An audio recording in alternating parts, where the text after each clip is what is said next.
हाँ जी, सभी को नमस्कार। एक बार पुनः आप सभी का स्वागत है। आज की वीडियो में हम बात करेंगे कल जो आरपीएससी फर्स्ट ग्रेड मैथमेटिक्स का रिजल्ट आया है उसके अंदर क्या कट ऑफ रही है और फाइनल कट ऑफ क्या रह सकती है। दूसरा, इस समय हमें अब क्या करना चाहिए, क्योंकि काफ़ी साथियों के कल मैसेज आए हैं, काफ़ी विद्यार्थियों का सिलेक्शन हो गया, काफ़ी खुशी की बात है, उनका फाइनल सिलेक्शन भी हो रहा है। कुछ साथी हताश भी हुए हैं क्योंकि उनका पेपर फर्स्ट की वजह से नंबर नहीं आ पाया। हालांकि स्कोर टोटल 260 250 प्लस भी है, तो दोनों ही केस हैं। अब सेकंड ग्रेड का आपका एग्जाम आने वाला है, लगभग 10-15 दिन मुश्किल से बचे हैं और ऐसे समय में ये एग्जाम आना थोड़ा सा अपने को परेशान जरूर करता है। बट मैं मानता हूँ आप मैच्योर हैं और आप इन चीज़ों से लड़ना अब तक आराम से जान गए होंगे। तो अगर आपका सिलेक्शन नहीं हुआ है तो इन चीज़ों को भुला करके आप अपनी तैयारी है वो कंटिन्यू रखें और आप सेकंड ग्रेड में अच्छे से सिलेक्शन हासिल करें। कुछ साथी ऐसे भी हैं जो कंफ्यूजन में अभी भी कि सर क्या हो सकता है, इस लिस्ट में तो नाम आ गया बट फाइनल सिलेक्शन होगा कि नहीं होगा, कट ऑफ क्या कुछ जा सकती है। तो एक अनुमान हम लगाएंगे, जैसे पहले अनुमान लगाया था, क्योंकि अनुमान लगा सकते हैं। और जो हमने अनुमान लगाया था जनरल कैटेगरी वाला और ओबीसी वाला, लगभग उस अनुमान के आसपास पहुंच रहे हैं, क्योंकि हमने अनुमान ऐसे तुक्का नहीं मारा, हमने पूरा डाटा के आधार पर बात की थी। और जिन साथियों ने पेपर दिया है उन सभी के आधार पर, पेपर के लेवल को देखते हुए, पैटर्न बदलते पैटर्न के आधार पर अपन ने अनुमान लगाया था, तो लगभग उसके आसपास जा रहा है। बट कुछ भी हो सकता है, फाइनल में देखेंगे, बात करेंगे। तो उससे पहले कुछ इंपॉर्टेंट चीजें, जिन साथियों का इस लिस्ट में नाम आ गया है तो उनको क्या क्या ध्यान में रखना है उसके बारे में भी हम बात करते हैं। 26/8/2025 यानी कि कल की डेट में आपका रिजल्ट आ गया था और हम यहाँ पर एक चीज देखें तो टोटल 397 लोगों को बुलाया। मैथमेटिक्स में सीट थी 153, तो अगर हम 153/297 करते हैं तो लगभग 2.60 या 6 के आसपास ही ले लो, 2.59 समथिंग है। लगभग इतने गुना अभ्यर्थियों को डॉक्यूमेंट वेरिफिकेशन के लिए बुलाया है। वैसे जनरली 2 गुना को बुलाते हैं, बट इस बार 2.6 गुना अभ्यर्थियों को बुलाया। बुलाने का तरीका क्या, ध्यान रखना सभी विद्यार्थी, ये जो हाईलाइट करके भी दिया है, जिन अभ्यर्थियों का इस लिस्ट में नाम आया है वो SSO ID के माध्यम से ये पूरा प्रोसेस करना है। उसके बाद 2 इसकी जो प्रति जो आपने भरा है ऑनलाइन आवेदन पत्र, इसके 2 प्रति आपको प्रिंट करवा के रखना है, संभाल के रखना है। आपके पास माध्यमिक शिक्षा विभाग, आपका संबंधित विभाग है माध्यमिक शिक्षा विभाग, वो आपको जानकारी देगा। जिस भी दिनांक, समय और स्थान की जानकारी दे, वहां पर ये आपका विस्तृत आवेदन पत्र 2 प्रतियों में, जिसके साथ आपके मूल दस्तावेज और स्वयं के द्वारा स्थापित जो प्रति हैं यानी फोटोकॉपी, वो लेके जानी, सेल्फ अटेस्टेड फोटोकॉपी लेकर जानी। इसके बारे में आरपीएससी द्वारा कोई अलग से सूचना नहीं प्रेषित की जाएगी, यानी आरपीएससी पे कुछ भी नहीं मिलेगा आपको। आपका जिनका इसमें नाम है तो वो मेल आईडी के द्वारा, मोबाइल नंबर पे मैसेज करके आपका संबंधित विभाग है वो आपको सूचना देगा। तो ये आपको थोड़ा सा यहाँ पर ध्यान में रखना है। अगर आप नहीं पहुंचते हो तो आपकी पात्रता है वो रद्द कर दी जाएगी, तो इस चीज का विशेष ध्यान रखें। और ये काम आपको करना है 1 सितंबर से लेकर 7 सितंबर से, यानी 1 से 7 के बीच में जो भी डॉक्यूमेंट हैं, अगर आपके डॉक्यूमेंट नहीं आपने बनवाए हैं, हो सकता है जाति प्रमाण पत्र है, हो सकता है आपने अभी कोई डिग्री नहीं लाई कॉलेज की, ग्रेजुएशन या पीजी की या बीएड की डिग्री, जो भी डॉक्यूमेंट है आपके पास 2-4 दिन का समय है। बिल्कुल भी परेशान नहीं होना है, आराम से जहां पर भी आपकी कॉलेज है, जहां पर भी आपकी यूनिवर्सिटी है, तो वो आप सभी डॉक्यूमेंट अपने पास कम से कम 2-2, 3-3 फोटोकॉपी जरूर करवा कर रखें। ये काम आपको सबसे पहले करना है। उसके बाद हम बात करें कट ऑफ के बारे में। उससे पहले, कट ऑफ से पहले कुछ चीजें मैं यहां पर आपको एक चीज और बता देता हूं। 3 नंबर पॉइंट में ऐसे अभ्यर्थी जिन्होंने 10% से अधिक जो 5वां गोला नहीं भरा है, वो लगभग, या मैं बताऊं 116 अभ्यर्थी हैं वो बाहर हो गए। काफी साथी ऐसे हैं जिन्होंने 5वां गोला नहीं भरा, कुछ ने गलती से नहीं भरा, हो सकता काफी साथियों ने जानबूझ के भी नहीं भरा होगा, बट ऐसे अभ्यर्थी 116 है। एक साथी का एग्जाम के तुरंत बाद फोन आ गया था कि सर जीके वाला पेपर दिया, जीके वाले पेपर में ये गलती हो गई, लगभग 20-21 क्वेश्चन मैंने नहीं किए, वो 5वां गोला भरना भी भूल गया। ऐसा नहीं कि मुझे पता नहीं था, मैं एक दिन पहले तक मेरे साथियों को इसके बारे में आगाह कर रहा था कि ये 5वां घोड़ा भरना है, बट उस समय दिमाग में नहीं आया।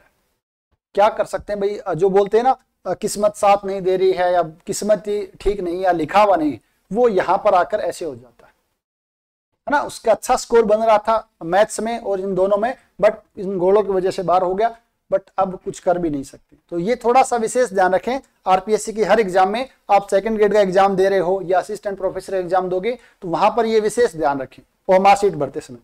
अब हम बात करते हैं कट ऑफ के बारे में। तो 2.5 गुना अभ्यर्थियों बुलाया है, उसके आधार पर हम बात करें जनरल अनरिजर्व कैटेगरी की बात करें। जनरल वीमेन की कट ऑफ है 231.32 मार्क्स रही है। एससी कैटेगरी हम बात करें जनरल और जनरल वीमेन 159.42 मार्क्स रही है। एसटी में हम बात करें 162.77, ओबीसी में बात करें 211.87, एमबीसी की बात करें 185.67 और ईडब्ल्यूएस की बात करें 198.51 जनरल की है और जनरल विमेन की है 185.64। सिर्फ ईडब्ल्यूएस के अंदर जनरल और जनरल विमेन के अंदर डिफरेंस है, बाकी सेम है। एक यहां पर अपन देखें इंपॉर्टेंट है, जनरल कैटेगरी के अंदर जो डिवोर्सी है 236.03 कट ऑफ रही है, यानी जनरल से भी ज्यादा कट ऑफ रही है, अनरिजर्व से ज्यादा कैटेगरी है। इसका जो मुख्य रीजन मुझे पता चला, मैंने आज कॉलेज में जाकर भी मेरे साथियों से बात की और उसके अलावा जो हिस्ट्री के हैं गणपत जी राजपुरोहित सर, उनसे मैंने बात की, मैं सर ये क्या रीजन है, क्योंकि मुझे पहले नहीं पता था।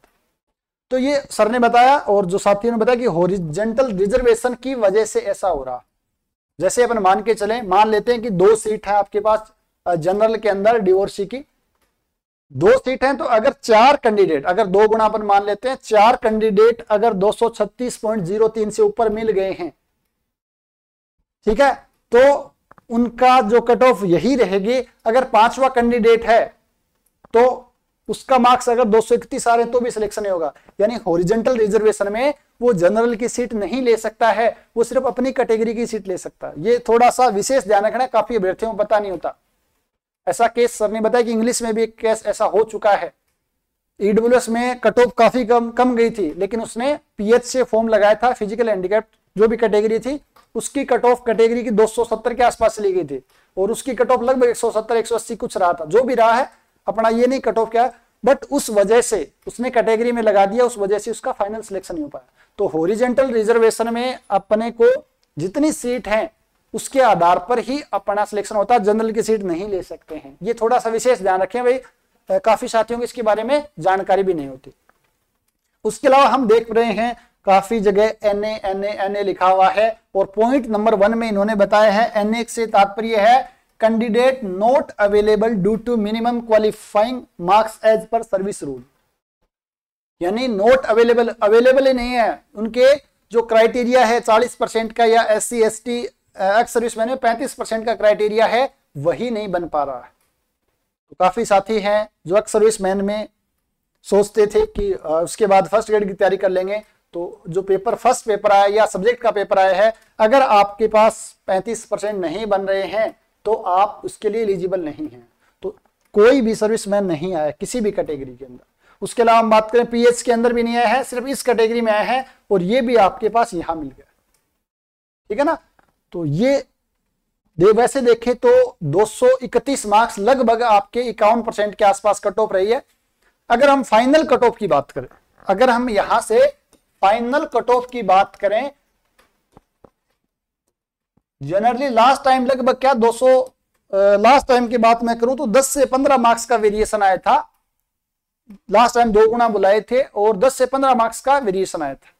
इस बार एग्जैक्ट तो हम कुछ अनुमान नहीं लगा सकते हैं, ठीक है ना, क्योंकि पेपर का पैटर्न ऐसा ही है। पेपर फर्स्ट की वजह से और सब्जेक्ट वाले पेपर की वजह से एग्जैक्ट अनुमान नहीं लगाया जा सकता, लेकिन मोटा मोटा हम देखें तो लगभग 10 मार्क्स जनरल कैटेगरी में बढ़ सकते हैं। तो 231 है, लगभग 242-43 अपन मान लेते।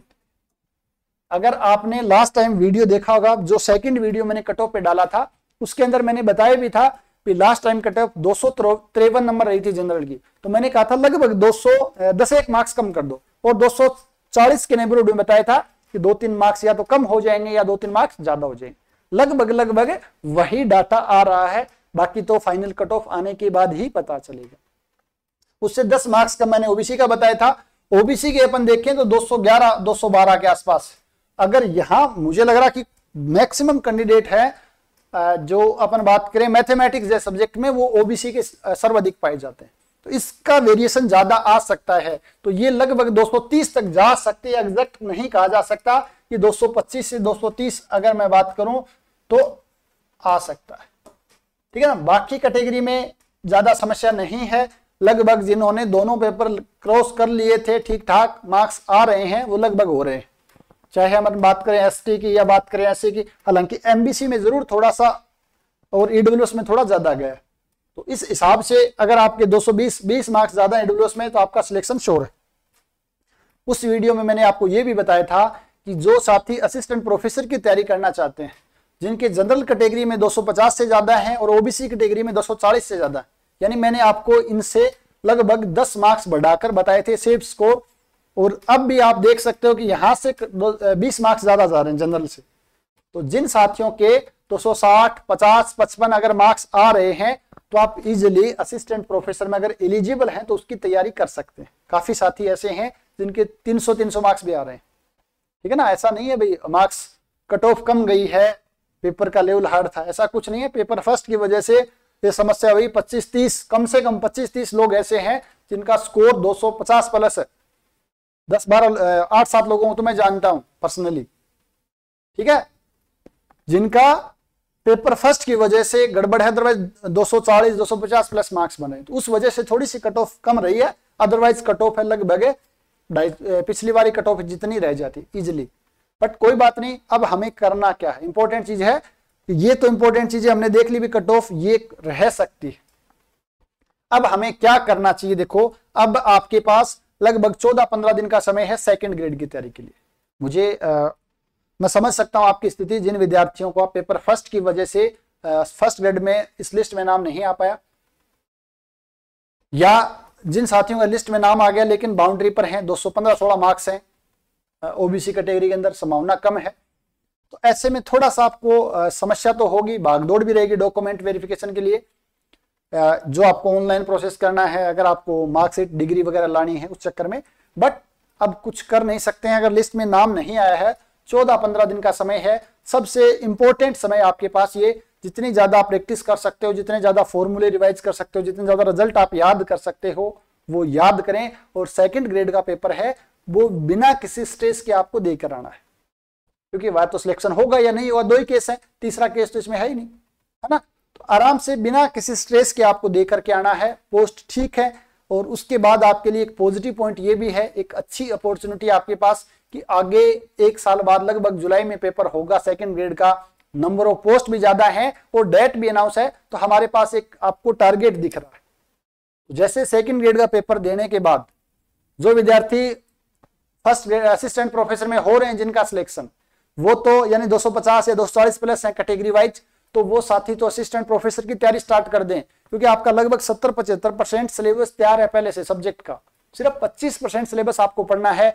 सितंबर, अक्टूबर, नवंबर, कम से कम 3 महीने का आपके पास समय है। दिसंबर में अगर फर्स्ट वीक में भी एग्जाम होता है तो 3 महीने में आप आसानी से रिवाइज भी कर सकते हो, और जो बचा हुआ 25% सिलेबस है, अगर आपने 20% भी उसमें कर लेते हो तो भी आप आराम से सिलेक्शन ले सकते हो।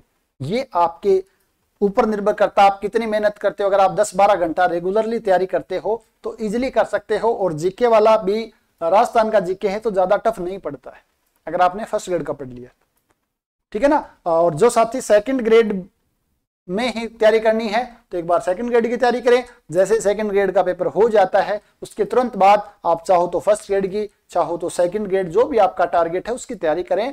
इस चीज को लेकर के ज्यादा समय तक परेशान नहीं, ठीक है ना। तो ये कुछ इंपॉर्टेंट चीजें थी। कुछ साथियों के कल कॉल भी आए जिनका सिलेक्शन हुआ, उन साथियों को भी आया कि सर सिलेक्शन हो गया है, काफी फायदा मिला, टेस्ट सीरीज, स्टडी मटेरियल या ऑनलाइन क्लासेज का, या लास्ट में अपन रिवीजन क्लासेज का। देखो मैं तो यही कहना चाहूंगा कि एक शिक्षक का, किसी के साथ भी पढ़ रहे हो आप, किसी के अंडर में भी, किसी के गाइडेंस में भी आप तैयारी कर रहे हो, मेरे अनुसार एक शिक्षक का योगदान है वो लगभग 5% के आसपास होता है। 95% आपकी मेहनत होती है, ठीक है ना। तो आपने अच्छी मेहनत की, उसका नतीजा है कि आप इस लिस्ट में नाम आए, ठीक है ना। अगर शिक्षक का योगदान होता ज्यादा तो जिनका नहीं आया उनका भी तो लिस्ट में नाम ला सकता था, है ना। तो शिक्षक सिर्फ 5% रहता है, लगभग 5% 7%, बाकी खुद की मेहनत है। शिक्षक का काम होता है डायरेक्शन देना, इस डायरेक्शन में आपको एक स्टडी मटेरियल प्रोवाइड करवा सकता है, अच्छे क्वेश्चंस के लिए टेस्ट दे सकता है, या आपको गाइड कर सकता है भाई ये बुक पढ़ना है, या जो आपके डाउट आते हैं वो डाउट दूर कर सकता है। कई बार डिमोटिवेट होते हैं तो उनको मोटिवेट कर सकता है। बाकी करना आपको ही है, उस रास्ते पर चल करके मेहनत तक आपको ही पहुंचना है। शिक्षक सिर्फ आपको ये बता सकता है भाई ये आपका रास्ता है, ये मंजिल है, आपको यहां पर चलना है, ठीक है ना। आपका मेहनत का नतीजा है। कुछ साथी ऐसे भी आए कि सर फर्स्ट पेपर में 1 क्वेश्चन या 1.5 क्वेश्चन बच गया, अदरवाइज मेरे 260 प्लस है, दोस्तों 80 प्लस स्कोर बन रहे हैं, मैथ्स में 100 बच रहे हैं, बट पेपर फर्स्ट है उसकी वजह से गड़बड़ हो गया। तो मैं आपको समझ सकता हूं आपकी मन स्थिति, बिल्कुल इस समय थोड़ी सी समस्या होती है, बट अब हमारे पास कोई ऑप्शन नहीं है, तो इसके चक्कर में हम सेकंड ग्रेड का पेपर खराब नहीं करते। तो इसलिए जो चीजें हो गई, घटना घटित हो गई है, उसको भूल जाइए। आपको जो पास्ट में घटित हो चुका उसको हम नहीं बदल सकते हैं, सिर्फ प्रेजेंट में जीना है। कुछ आते बोले सर उम्र 30 साल हो गई है, 28 साल हो गई है, 32 साल हो गई है, कब नौकरी लगेंगे, काफी प्रेशर आ रखा। तो उम्र है वो मायने नहीं रखती है, उम्र है, एज है, वो जस्ट एक नंबर है।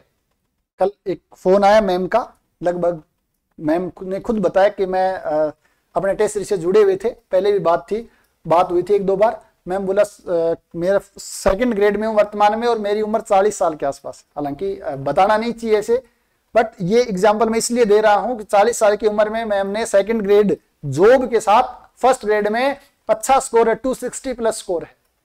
तो जब मैम कर सकते हैं तो हम क्यों नहीं कर सकते। मेरी कॉलेज में मैम है जिन्होंने असिस्टेंट प्रोफेसर बने, जिनके बच्चे जॉब लगे हुए। तो एज है वो जस्ट एक नंबर है, उसका कोई फर्क नहीं पड़ता। अगर आपके अंदर डेडिकेशन है, आप एक पॉजिटिव सोच के साथ आगे बढ़ते हो, तो कोई लक्ष्य से बड़ा नहीं, हारा वही जो लड़ा नहीं, ठीक है ना। तो आपका टारगेट, आपके अंदर मोटिवेशन होना चाहिए, आपके अंदर डेडिकेशन होना चाहिए, और मेहनत करने की आपके अंदर इच्छा शक्ति होनी चाहिए। जितनी ज्यादा मेहनत कर सकते हो, मैथमेटिक्स के अंदर जितनी ज्यादा आप कॉपी पेन का यूज करोगे, जितने ज्यादा क्वेश्चंस की प्रैक्टिस करोगे, जितने ज्यादा फॉर्मूले बार बार लिखकर याद करोगे, उतना ही आपके अंदर निखार आता जाएगा और आप फाइनल लक्ष्य की तरफ बढ़ते जाओगे, ठीक है। थ्योरी पढ़ ली, ठीक है, शॉर्ट नोट्स बना लिए, उसके बाद जहां से आपको क्वेश्चंस मिल रहे हैं क्वेश्चंस की प्रैक्टिस आपको करनी। तो सेकंड ग्रेड के बाद वापस मिलते हैं, आगे की क्या रणनीति रहनी चाहिए। अब आपको सिर्फ और सिर्फ सेकंड ग्रेड के लक्ष्य पर ही ध्यान रखना है, इसके इधर उधर आपको कुछ नहीं दिखना चाहिए। अगर आपका इस लिस्ट में नाम आ गया और आपको लग रहा सिलेक्शन हो गया, तो 1-2 दिन में जो भी आपके डॉक्यूमेंट हैं वो डॉक्यूमेंट सबमिट करवा करके वापस, अगर असिस्टेंट प्रोफेसर की तैयारी करनी तो assistant professor, otherwise second grade की तैयारी है वो स्टार्ट कर दीजिए। मिलते हैं नेक्स्ट वीडियो में, तब तक आप सभी साथियों का बहुत बहुत धन्यवाद।